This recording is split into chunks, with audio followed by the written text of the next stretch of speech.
Ah, tá bom. Hum. Bom, tudo bem, vocês estão me ouvindo, né?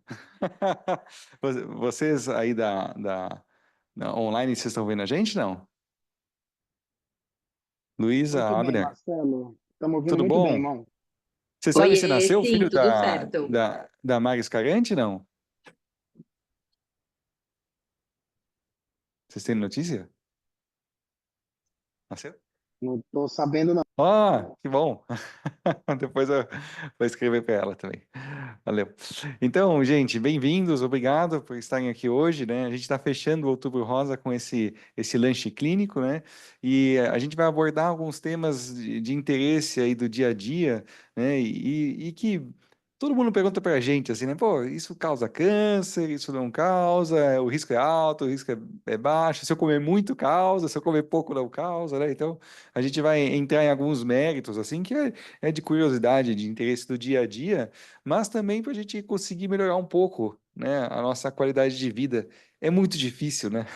É muito difícil, porque é tanta sobrecarga, né, de informação, de trabalho, sabe, que às vezes a gente tem que encontrar tempo para se organizar e melhorar a nossa saúde. Então, a Cíntia é uma oncologista da nossa equipe que vai começar apresentando os mitos e verdades, depois eu vou dar um complemento. Muito obrigado por ter participado aqui hoje, Cíntia. Obrigada, Marcelo. Obrigada, pessoal que está online, todos aqui presentes. É um prazer, obrigada pelo convite, Marcelo. Bom, fechando aí o Outubro Rosa, a gente tem um público misto, né, médicos e outros profissionais de saúde. A ideia aqui, né, do Outubro Rosa não é a gente falar mais do mesmo, porque a gente acaba repetindo muitas vezes a mesma coisa, e às vezes nós, humanos, precisamos ouvir a mesma coisa sempre para poder a gente incorporar algumas atitudes. Não sei se tem passado. Bom, então aqui eu trago um tema, saúde da mulher, muito além dos exames. Então a gente vai ter uma abordagem bem complementar, eu e o Marcelo, e eu vou trazer. Acho que está passando. E eu queria começar com o conceito que saúde não é ausência de doença. Muitas vezes a gente, né, e profissional de saúde, a gente tem muito esse conceito de que eu estou saudável se os meus exames estão bem, mas nós somos muito multifatoriais, né? E a gente precisa necessariamente olhar para tudo isso, olhar para a sexualidade, olhar para as nossas relações interpessoais, olhar para o nosso estilo de vida, de como a gente está se alimentando, de como a gente está movimentando o nosso corpo, das nossas escolhas todos os dias, né? De quanto a gente está manejando o estresse. Então, sem dúvida, o câncer ele está muito interligado a tudo isso.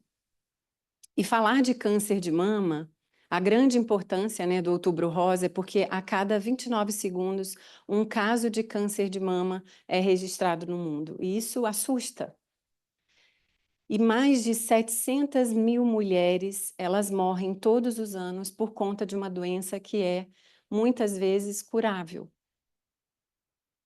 E o diagnóstico tardio, sem dúvida, é a principal causa pelas quais a gente perde essas mulheres, tira do leito familiar, mães perdem seus filhos, filhos perdem suas mães, e com isso a gente desestrutura tudo, né? O trabalho, a gente ceifa muitas vezes vidas jovens, né?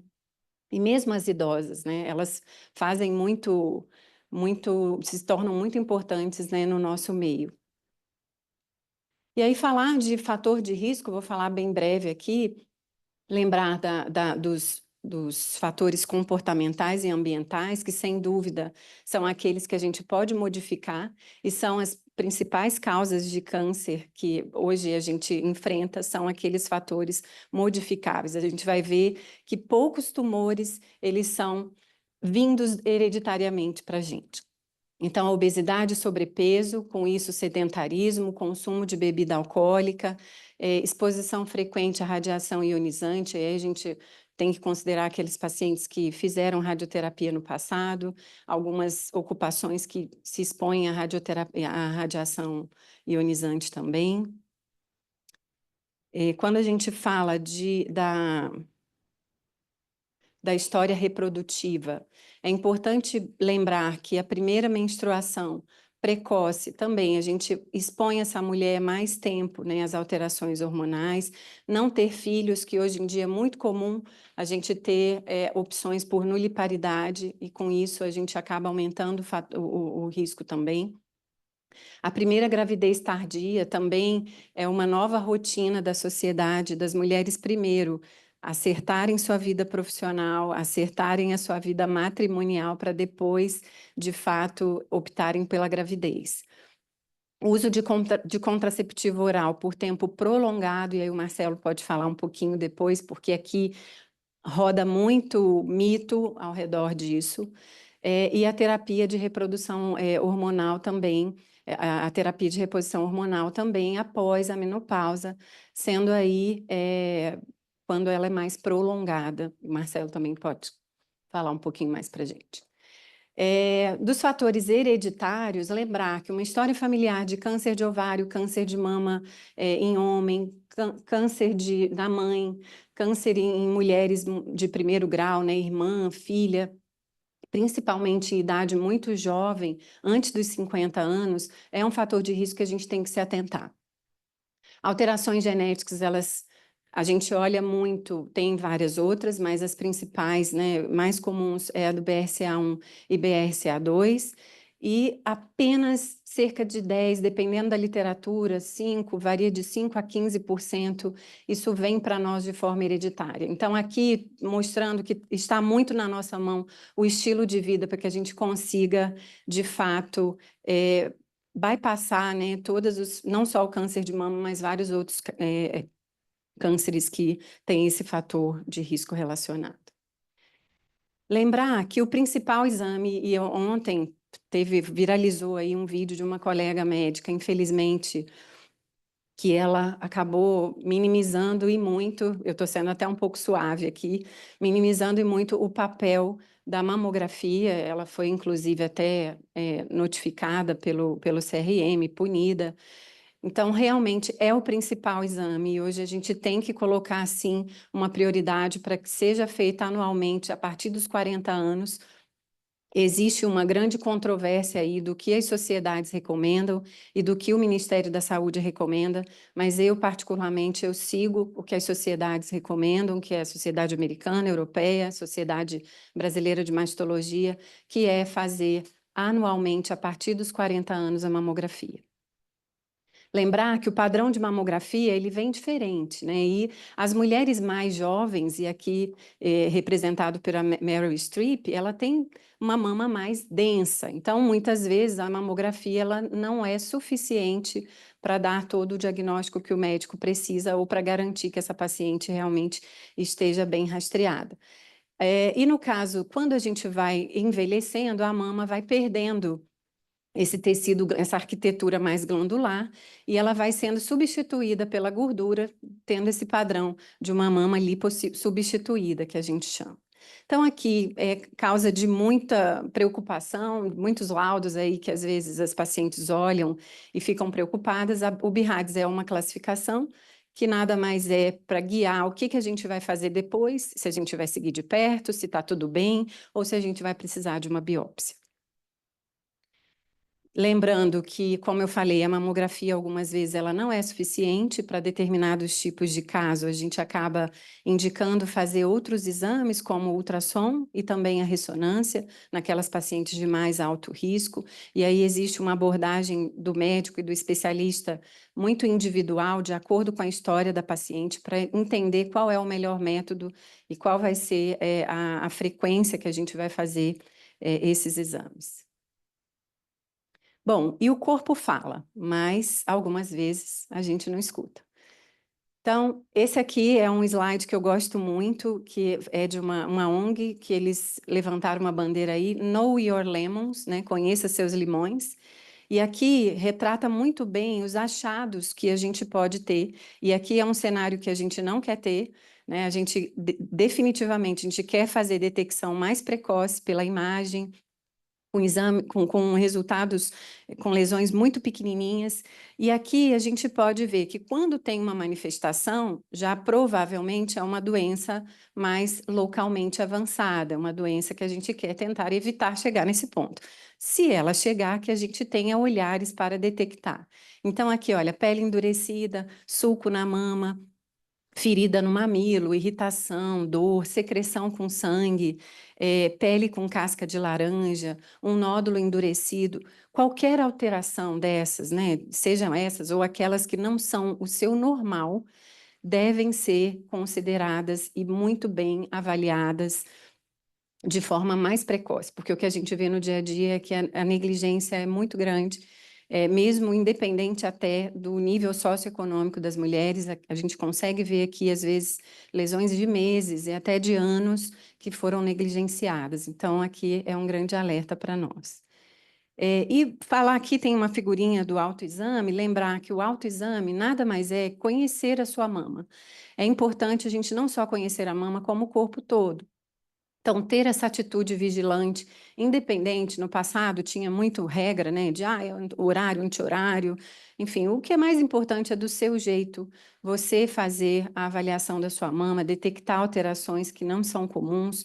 O ciclo menstrual, ela acaba alterando muito a densidade, a cinética da mama, né, a alteração ali glandular, ela fica mais túrgida em alguns momentos, outros não, então ter também esse conhecimento para você se reconhecer, não, isso aqui realmente é meu, né? É algo que sempre acontece.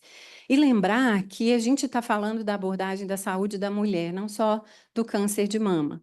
E um exame muito negligenciado, né, por nós médicos, grande maioria, eu me incluo aqui porque eu sou oncologista e tenho um viés, né? Mas nós clínicos, às vezes a gente acaba não se alertando para a necessidade de fazer uma colonoscopia. Então, todo paciente a partir de 45, 50 anos, dependendo da diretriz que a gente seguir, precisa ganhar uma colonoscopia. Isso é uma diretriz que muitas vezes ela é atropelada e também a gente pega mulheres com tumores de cólon, né, tumores de intestino, em fases mais tardias, podendo também ter um controle precoce. Lembrar que a mamografia deve ser realizada a partir dos 40 anos. Aquelas pacientes que têm história familiar devem procurar conversar com o seu ginecologista para a gente avaliar qual é o melhor tempo para poder realizar esses exames. Lembrar também que o Papa Nicolau, o Marcelo também vai falar um pouquinho mais para nós, mas o Papa Nicolau, pelo Ministério da Saúde, dos 25 aos 64 anos, a cada 3 anos, depois que 2 testes negativos com intervalo de 1 ano. E o Marcelo vai falar um pouco mais sobre o HPV, né, o teste de HPV, como o teste de HPV pode fazer com que a gente deixe aí de fazer o Papa Nicolau a depender do resultado. Bom, e falar de câncer, a gente agora está falando sobre prevenção, e eu gosto muito de um documentário chamado The Blue Zones, né, as zonas azuis. Nada mais é que um grande estudioso, que ele é ligado ao National Geographic, ele acabou fazendo uma avaliação das populações mais longevas do mundo. Esse documentário é muito bom, acho que vale muito a pena. E aí ele visitou 5 comunidades ao longo de anos, se não me engano foram 5 anos, e ele começou a ver quais foram os hábitos que foram atribuídos àquela longevidade. E aí tem uma comunidade na Costa Rica, uma lá na Califórnia, outro na Itália, pequenas comunidades na Ásia. E aí ele começou a ver, e ele advoga, baseado num estudo prévio, de que 20% dos nossos problemas de longevidade, ou seja, dos nossos problemas de saúde, não só de câncer, o fator genético é responsável por apenas 20%. 10% as intervenções médicas podem considerar, tem uma contribuição para que a gente viva mais. E 70% a longevidade está na nossa mão, depende do hábito de vida. Então, isso aqui é até para nós médicos, né, o pessoal que está aí, que é médico, muitas vezes a gente precisa também, né, nossa rotina é extremamente desregrada, na grande maioria das vezes, e lembrar disso é algo que realmente a gente precisa trazer para o nosso dia a dia. E aí ele considera 9 lições, né, desse estudo que ele fez, que é o Power 9.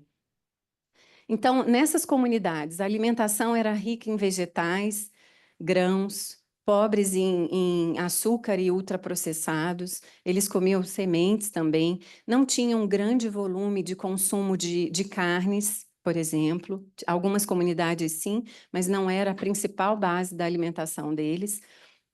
Eles comem uma quantidade, isso aqui é importante, eles comem a quantidade que o corpo pede. Então, mais ou menos chegava aí em torno de 80% da saciedade e estava tudo bem. Né? Não é como a gente habitualmente faz, né, de comer e ter aquela sensação de que realmente está pleno. Eles evitavam álcool ou consumiam, algumas comunidades consumiam vinho tinto com moderação. Eles têm um propósito de vida. E aqui vai ser um pouco filosófica essa minha segunda parte da aula, mas será que todo mundo tem um propósito de vida? Né? Então, fica aí uma dica para que vocês reflitam depois. A maioria dessas pessoas, elas viviam em comunidades extremamente com atividades artesanais. Então, cozinhavam, plantavam, eram pessoas muito ativas. E essas atividades, elas incitavam as pessoas a se movimentarem ao longo de todo o dia. Não necessariamente faziam academia, não era um exercício físico necessariamente, mas era uma atividade física, ou seja, elas estavam sempre em movimento. Elas tiravam sempre um momento do dia para relaxar e diminuir o estresse. Todos tinham uma fé, independente de religião, todos tinham uma crença de que existe algo mais forte, maior que ele, ou mais forte que ele pode acessar quando tiver dificuldade. E uma estrutura familiar muito estável, essas relações elas eram muito sólidas entre elas e tinha uma cultura de que o idoso convivia com o jovem. Então, existia muita troca de experiência entre essas comunidades. Eles tinham sempre um sentimento de pertencimento a algum grupo. Então, sempre tinha um grupo de idosos, um grupo de amigos, eles sempre tinham esse cuidado, né? Recebiam isso. Então, a saúde mental é algo que realmente a gente precisa trabalhar, e a saúde mental aqui, a gente vai tentar diminuir o estresse, preservar nossos hobbies, fazer com que a gente tenha prazeres, mesmo nos pequenos momentos do dia, dá aquela fugidinha, né, e aprecia aquilo que você mais gosta, né, seja algo que está muito próximo de você ou que você tenha que buscar ligar talvez para alguém ou algo que te faz bem. Isso realmente é muito importante. E aqui eu considero que a gente fazer um gerenciamento das nossas relações interpessoais também faz muito sentido quando a gente preserva a nossa saúde mental, né?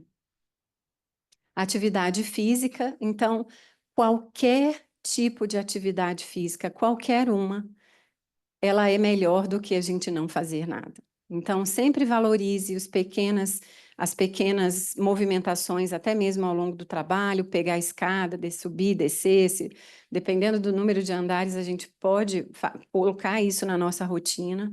E a OMS, ela recomenda que pelo menos 150 a 300 minutos de atividade física moderada seja realizada durante a semana.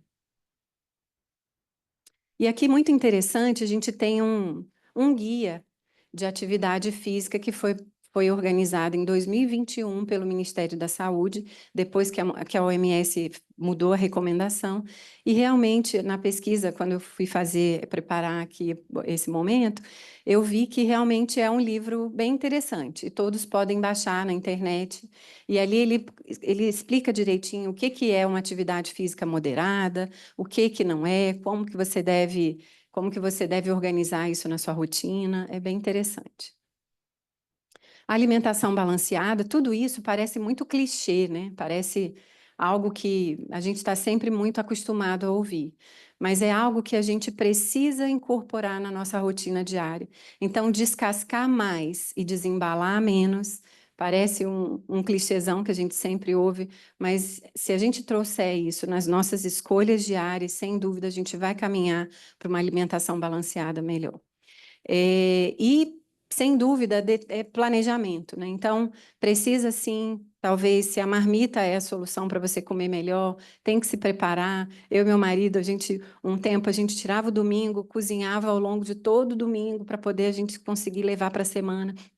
Então, realmente, cada um precisa ver aquilo que melhor encaixa, mas algo tem que ser mobilizado nesse sentido. É algo muito ativo, né? A gente precisa ativamente querer, né?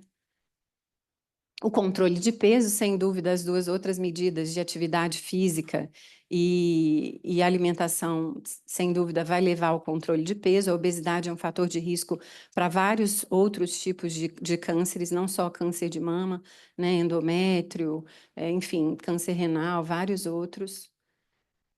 E as mudanças do corpo, e Marcelo pode até falar um pouquinho mais para nós, e sem dúvida, quando a gente começa a ir atravessando as faixas, né, e chegando, cruzando aí a proximidade da menopausa, a gente começa a perceber que não é só o colágeno que começa a diminuir, mas a perda de massa muscular. Existe um gráfico, que eu até ia trazer, mas acabei não achando, mas existe um gráfico de perda de massa muscular que a gente começa aí a partir dos 30 anos. Muito pouquinho, e aí depois essa perda ao longo dos anos, ela vai sendo tão pronunciada a ponto da gente ter que pensar na nossa reserva muscular. Então, a gente pensa muito em previdência, né, para quando a gente ficar velho, mas pensar em banco de músculo, reserva de músculo é extremamente importante, porque a gente chega a um velhinho mais forte, com menor risco de queda, e 60% da nossa musculatura está da cintura para baixo. Então, se a gente conseguir fazer o pouco de atividade lá, exercitando a perna, se eu não quero fazer braço, é ruim, tudo bem, vai fazer os steps. Se a gente conseguir nutrir, né, essa musculatura, pelo menos dos membros inferiores, a gente já tem um ganho importante.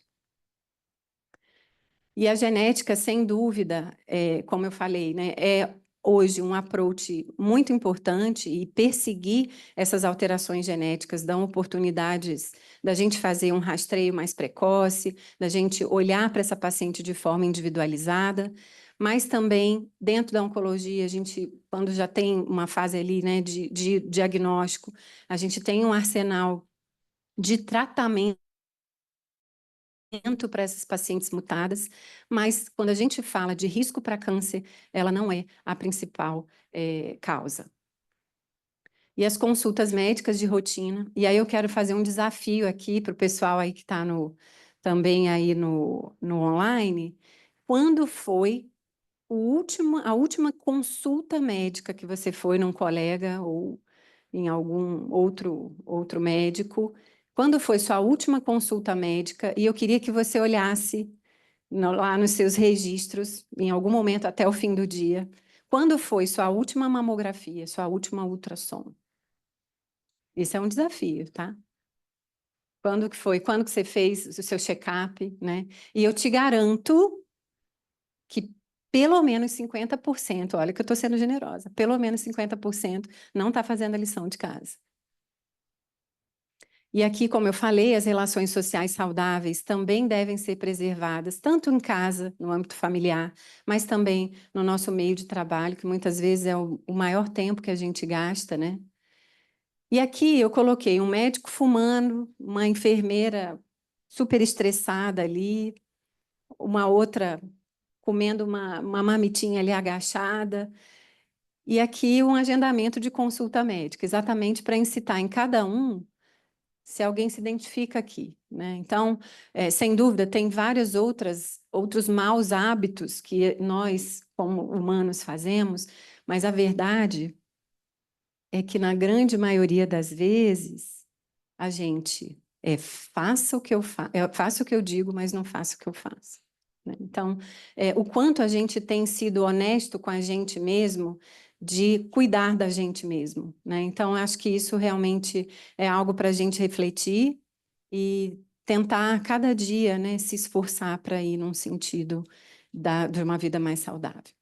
E aqui, para onde a gente quer ir, né? Sempre essa pergunta é importante, independente do nosso status socioeconômico, da nossa ocupação, para onde a gente quer ir, né? Eu quero chegar, eu quero ver os filhos crescer, eu quero, se não tenho filhos, eu quero viver longo, eu quero ser uma velhinha fit, né? Eu quero viajar o mundo quando estiver lá fora, quero ver o filho formar, né? Então, quero ser uma velhinha independente. Então, isso é importante e aqui é uma escolha. Simplesmente uma questão de escolha. E eu acho que o maior vilão disso tudo é o tempo. Então, fazer uma gestão de tempo, para mim, é o que nos direciona para um hábito de vida mais saudável, sem dúvida. E muitas vezes a gente dizer não e escolher uma opção mais saudável não é fácil, né? Mas é uma questão de determinação. Então, hábito, rotina, disciplina. E aqui eu deixo o loop do bom hábito. Tem a deixa, inclui na rotina e depois vem a recompensa. E aqui é um convite individual e intransferível da vida saudável de você para você mesma, do dia de hoje. Para quem já recebeu esse convite antes e aceitou, parabéns. Até sempre. Obrigada, gente. Obrigado, Cíntia, parabéns, facilitou muito o meu trabalho aqui, porque você foi, aprofundou em vários temas relevantes aí. Tá conseguindo passar? Eu vou passar um pouco mais rápido, né? Porque eu acho que você já aprofundou em vários pontos aí, e até o racional é bem parecido das nossas apresentações, né? Então, nesse percurso aí da saúde que a gente busca no dia a dia, né? Eu acho que tem que apontar para cá, né? Vamos para lá.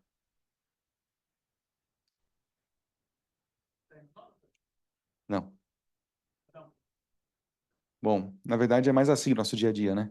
A gente, a gente tem que se equilibrar, assim, porque não é tão ampla a estrada, assim, parece que tudo está tentando nos derrubar, assim, a sensação, então a gente está rodeado por fatores carcinógenos, biológicos, químicos, do dia a dia, mas é legal a gente saber filtrar o que é de fato carcinogênico ou não, né? Fora isso, claro, com certeza uma rotina pesada, assim, a gente tem que lembrar também que os outros profissionais de saúde têm, às vezes, mais riscos aí do que os médicos no dia a dia, exposição a vírus e desgaste físico mesmo, fora o transporte para casa, aí você chega equilibrar as contas e aí depois você vai no supermercado, tá cheio de coisa carcinogênica, aí você fala, poxa vida, né? É tão difícil, né?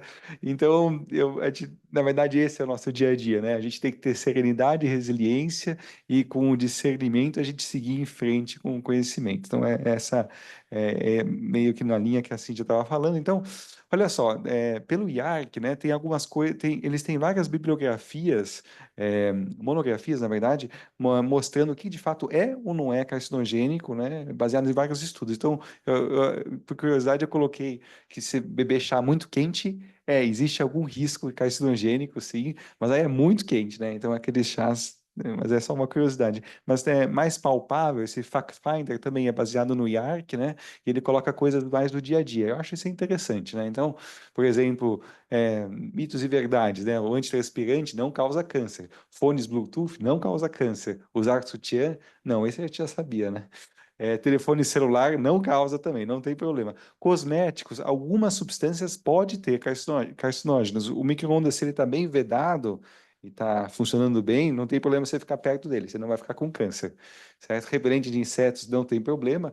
É evitar aplicar nos olhos ou na boca, porque também tem alguma irritação local, né? apesar de muitas embalagens plásticas soltarem resíduos, isso não é carcinogênico, a gente ainda não sabe o impacto a longo prazo, mas as pesquisas até hoje não mostram que é carcinogênico. Fica no organismo, mas a gente não sabe o que vai causar daqui a 20, 30 anos, ainda faltam estudos. Garrafas de plástico não causam câncer e velas perfumadas, que curioso, né? Às vezes aquele perfume, quando é ambiente fechado, excessivo, pode causar. E dieta ácida, né? Tinha esse mito, dieta ácida pode causar câncer? Não causa. Acrilamida, né? Que às vezes usam como conservante em alguns alimentos, pode causar. Então é legal ver se tem principalmente alimentos que têm muitos conservantes, né? Aspartame não causa câncer, tá? Marshmallow tostado na verdade, quando não causa, né? Mas a carne, quando é tostada, ela tem produtos carcinógenos, né? Principalmente quando ela é feita a alta temperatura. Café não causa, ketchup não causa, Ajinomoto não causa. Carne processada, né, que é presunto, pode causar pesticida em frutas. Então, geralmente existem protocolos muito seguros aí de limites, né, mas a gente, se é de uma produtora de confiança, não vão colocar doses carcinógenas no produto, né? E aqui está dos estilos de vida, né, que é a sua apresentação, basicamente. O cigarro eletrônico, assim, a gente ainda não tem evidências muito fortes, mas causam muitos problemas que não câncer, várias lesões pulmonares e às vezes até pior do que o câncer, né? Sedentarismo, obesidade, distúrbios do sono, estresse contínuo, bronzeamento artificial, eu ia falar tudo isso no nosso dia a dia, né? Isso não tanto.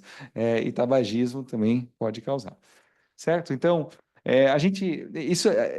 todo mundo lê muito que os alimentos saudáveis melhoram a saúde, a qualidade de vida, mas também evitam o câncer, né? Não é só uma questão cardiológica, né? Diminui o risco de câncer também. Então, já tem algumas pesquisas que têm menores índices de câncer quem tem uma alimentação mais saudável. Da mesma maneira que ela falou, exercício fracionado, e a gente tem números bem precisos aí de diminuição de cada um dos cânceres de 15 a 20% com atividade física. Da mesma maneira, após o tratamento, eu tenho uma paciente que teve um câncer e aí passou em consulta e falou, não, faz atividade física, mesmo que ela não tenha feito até aquele momento e começou a fazer depois do câncer, também diminui, diminui o risco de óbito associado ao câncer. Então é benéfico de uma maneira preventiva e até terapêutica, né? E tem vários mecanismos, né? Mas basicamente diminui o nível de insulina, diminui o processo inflamatório, melhora o sistema imune, melhora o metabolismo, diminuição de trânsito intestinal e previne a obesidade, né? Então são vários mecanismos. Eu vou passar bem rápido, que você já falou tudo isso. A gente sabe que, na verdade, o risco genético é menor do que a gente imagina, né? Só 7% das pacientes têm, de fato, mutações do gene BRCA, e tem outras mutações genéticas também, mas, na verdade, a maioria dos casos é esporádico, né? E esse painel é interessante vocês verem, né? Então, olha só, a mutação do gene BRCA, né? Que é 2,5%. Tem outros genes que são mais frequentes, somando 7%. Eles aumentam muito o risco de câncer, mas não são muito frequentes. Agora, ah, tem vários fatores, então, mamas densas, que é muito frequente na população, a ausência de exercícios, né, obesidade, álcool, isso são muito frequentes, não aumenta tanto o risco, mas é muito mais frequente na população, né? Então, como ela falou, né, a, uma gestação precoce, amamentação, né, tudo isso vai diminuir o risco de câncer de mama, e até tem um cálculo, isso é bem interessante, né?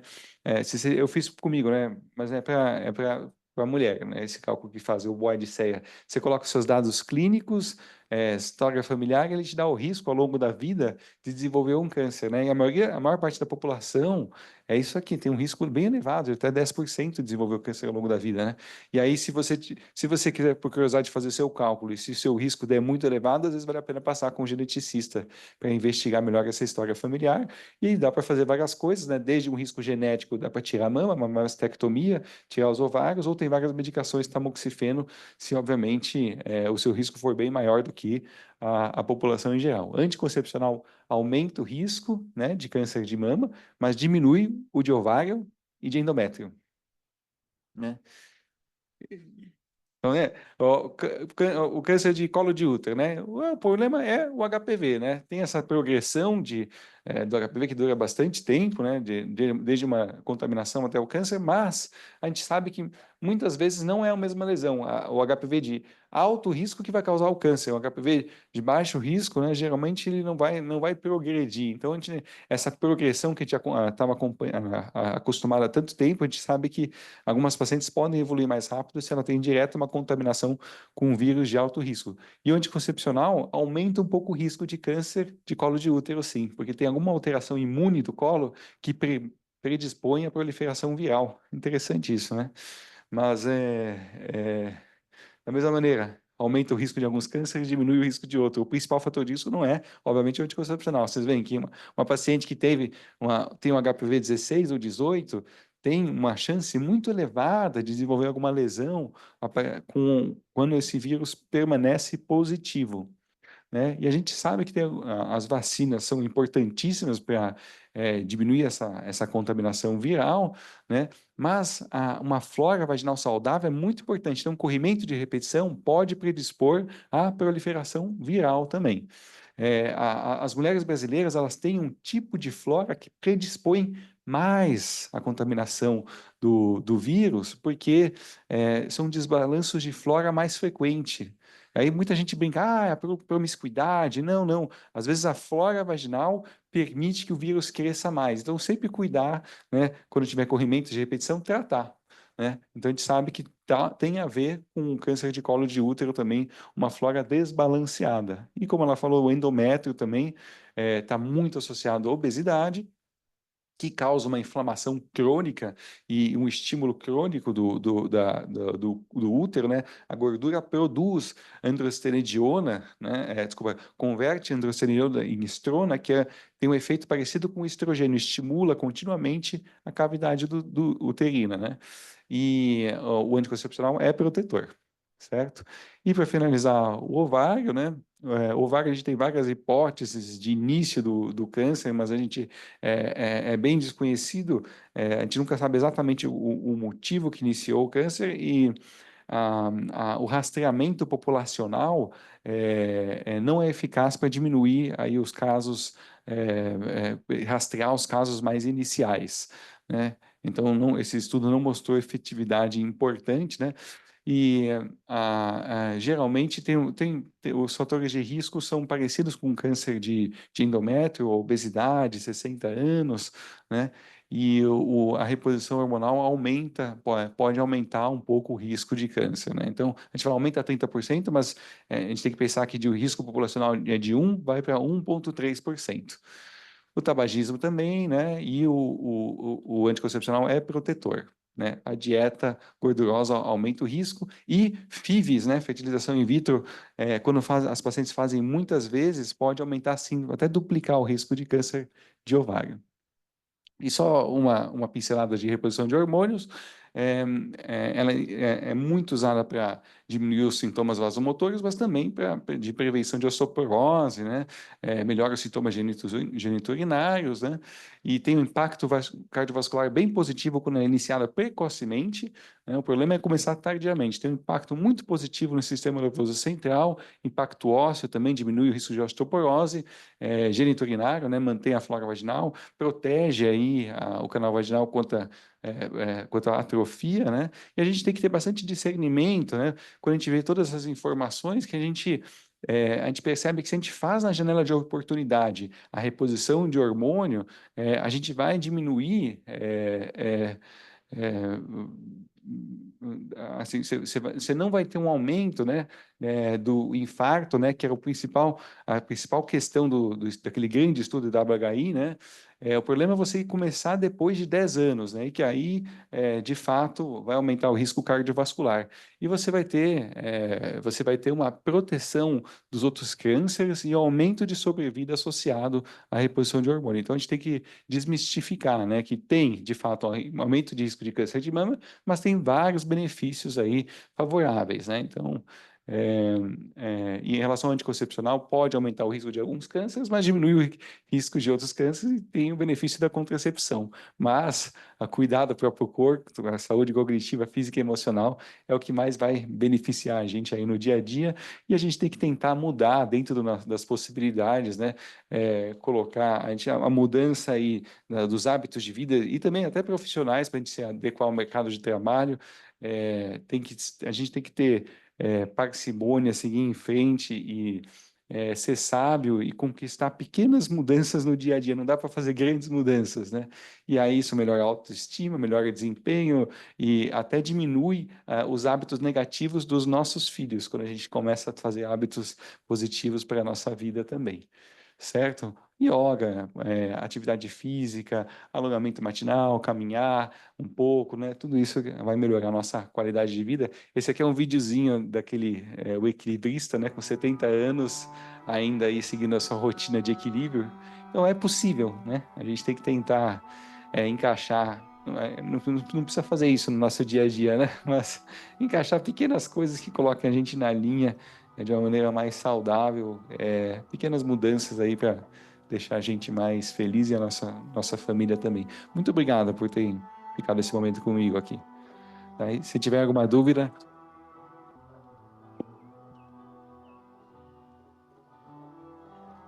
Usually I practice 3 hours a day. 3 no, horas por 6 dia? days Aí a é week. demais, né? But that involves Você pode interromper, juggling and pode. Obrigado, viu, gente? Alguém quer comentar alguma coisa? Ou alguém de casa?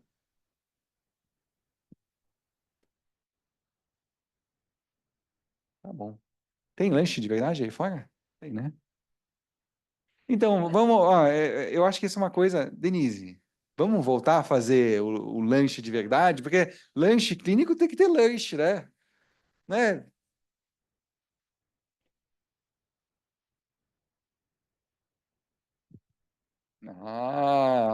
Bom, ó, todos registraram aqui, né? Obrigado. A gente já vai programar